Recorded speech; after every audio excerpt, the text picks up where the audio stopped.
I find humans a paradox. And it's a paradox that folks have talked about a lot of time, right? You can take any of your favorite philosophers, if it's Aristotle or James T. Kirk or Descartes or whoever, and they all point to this fact that we are, in fact, a remarkable species. We're doing stuff even right now that no other species has ever done, communicating using crazy technology like this. Even just thinking about the beyond, thinking about the future, is something that we are the only species on the planet that can actually do. But at the same time, as people like Dan have pointed out, we also do tremendously dumb things all the time, sometimes even in the face of lots of bad consequences. And this is a puzzle to me. How can we be the smartest species out there, harnessing all this technology, all these cool thoughts about the future, yet still be problematically dumb and irrational in all of these sometimes very crazy ways? And I think there might be two explanations for where this kind of dumb behavior comes from. One explanation is just that, in fact, the systems that we live in are bad. This is sort of where Dan ended before. Maybe we're setting up the structure of this system, and we're dealing with a system that's actually just a little bit crazier than, in fact, it should be. We're dealing with systems that we didn't create. They're incredibly complicated. Maybe we just have badly designed environments. But there's a second possibility that as a psychologist, particularly a psychologist that studies evolution, that I worry about a little bit more. And that's that it's not our systems that are designed badly. It's actually our minds that might be designed badly. Our minds are a product of millions and millions of years of evolution. We take that evolutionary machinery we have, and we use it in the context of mortgages and banking environments and the current systems we find ourselves, but maybe it's our minds that are designed poorly and not the systems. Well, how do you get at this? Well, the way we've tried to get at it is not to actually study humans, but to study one of our closest evolutionary relatives. You're meeting right now a brown capuchin monkey, Holly, who's one of the capuchins from our lab. This is a species that's closely related to humans. They branched off from our own human line around 35 million years ago. And so I think these guys are a great window into exactly what Neil was suggesting we do before, which is to look at our financial history. But this is going back many orders of magnitude past our history in 1929. We're actually looking at the way our minds were designed to solve decisions and to solve problems back millions and millions of years ago. And this has been the approach we've been trying to take in our lab to try to understand human irrationality. Can we see the kinds of irrational decision-making that we see in the human species in these guys as well? If we do, then it can't be the environment that's driving these decisions. It can't be the situation, because these guys have none of that stuff. And so we've been looking at all kinds of irrationalities in these guys. We've been trying to see, do the monkeys care about rationalizing their bad decisions to seem better to themselves than they were? Do monkeys actually cheat in certain situations, and they do it in some of the same ways that Dan's subjects do? Today I'm going to tell you about a different line of work, though, and that's to see whether the monkeys actually make the same bad financial decisions that we make, whether they have the same irrational strategies when it comes to money. And some of you guys don't know our capuchin monkeys, but these guys don't actually use money at first. So when we first got into doing these studies, I remember when we first proposed them, people said, well, this seems like an interesting question, but what are you just going to give them a bunch of pound notes and see how they do? And in fact, that turned out to actually be pretty much what we did. We didn't actually use pound notes, being in the US. We created our own monkey currency. You're looking at the first non-human currency that we've ever seen. It's these tiny little metal coins that we gave the monkeys, and we just taught them really quickly that they could trade these metal coins with humans for food. The surprising thing was that they picked up on this incredibly quickly. So within about 5 attempts to sort of get food from an experimenter, they realized, oh, I just hand this thing over, and then I'll actually get food from a person. And once the monkeys get good at this, this is kind of what it looks like. Here's Jill, one of our monkeys, tossing over coins. They get pretty fast at this, and we said, we could actually, now that they're able to do this, just stick them in a real market, like a human market, and give them a currency and have them buy their own food. And we can look at, are they rational? Do they care about price and sales and risk in the same way we do? And are they irrational? Are they overly risk averse? Do they mess up when they're in the red and dealing with losses? And so this is exactly what we do. The monkey market was born. Monkeys come into the lab. They get a little wallet of 12 tokens, and they meet different traders that sell food at different prices. So here's one study. A monkey comes in, he meets Kirk, and they realize that Kirk is actually selling grapes, 1 grape per token, so that's a pretty good deal for a monkey.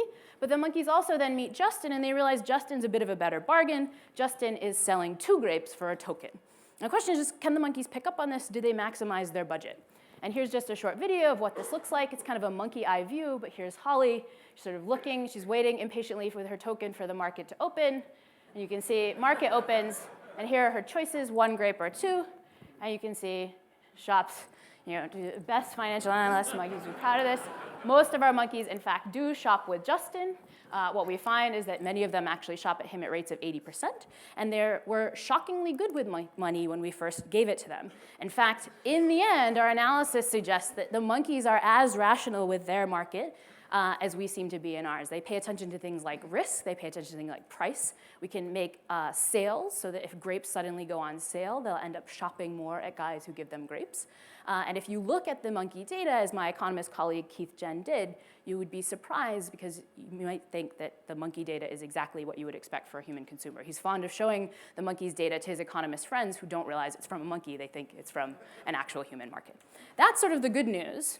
But the bad news is that when we started also looking at whether the monkeys were irrational in some of the same ways that people were, we found that they were irrational in some of the same ways that plague human economies. One of the things we wanted to look at was whether the monkeys avoided risk in situations where they were getting gains. Are they a little bit more risk averse than they should be on average? And here's how we did that. We introduced the monkeys to 2 new traders, but these guys actually did something different. What they did was to give the monkeys extra bonuses over time. So they gave the monkeys more than they showed at the start. And so the monkeys get to meet Vlad. He looks like he's going to give them 1 grape, but in fact, when the monkeys trade with him, he adds a second grape to give the monkeys 2. So the monkeys are getting this bonus, and from Vlad, they get it safely. He does the same thing every single time. In contrast, the monkeys meet Wesley, and they realize that Wesley is a risky bet. On average, he gives the same amount, but sometimes when the monkeys pay him, he starts with 1 and just gives the 1. But the other half of the time, he actually doubles what Vlad had done, giving, in fact, the monkeys 3.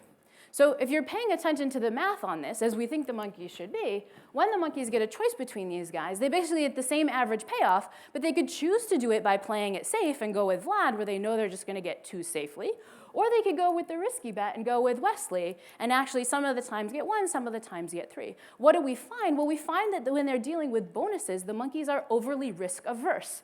They choose to play it safe. And this is the same kind of thing you see in actual human markets and in human experimental situations. People don't like risk if they can avoid it. The strange thing with humans, though, is that humans very much like to take on risk in situations where they're in the red. When they're losing payoffs, when they're losing money, that's when people become very risk-seeking. Do our monkeys actually do the same thing? Well, we had to put the monkeys into the red, and the way we did that was to introduce them to 2 new traders. These guys aren't giving the monkeys bonuses, they're actually taking some of the food away. They're sort of the worst kind of trader for the monkeys because they're sort of taking away food as the monkeys meet them.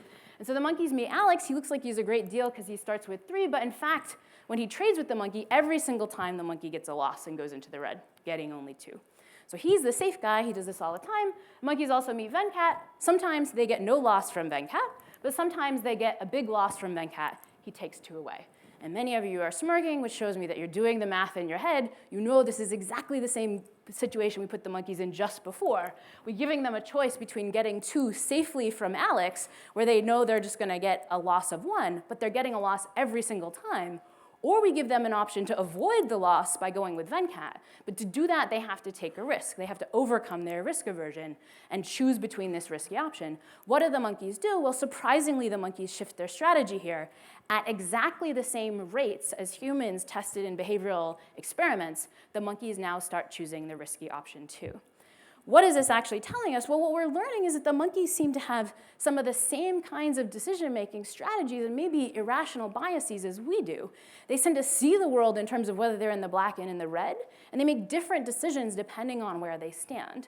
This isn't the only spot where we've seen similarities between the monkeys and the humans. We find that the monkeys overvalue assets that they own. When you give them the option to trade food that they own, they think it is actually more valuable than other food that they can get, which leads them to make incorrect decisions in their monkey markets. We also tend to see that the monkeys like to rationalize the decisions they get in much the same way we might expect of human experimenters. But there's actually one spot where we see some interesting differences in the way the monkeys seem to think about their own assets. And that's that they seem to be more rational than people when they're dealing with situations involving price.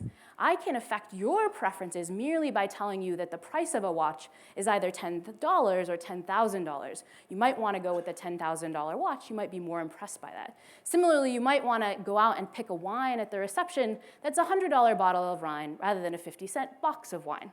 It turns out that the monkeys don't seem to have any of these kinds of biases themselves. Even though they understand price, they don't seem to be as influenced as price as we humans are. And here's one spot where we're seeing that the human irrationality might diverge from that of the monkeys. And it seems to be in all these situations where we're paying attention to what the social group is telling us and what the social group is thinking. And it might be that our own social groups end up leading humans far more astray than they lead the monkeys. And with that, I will stop. Thank you, guys.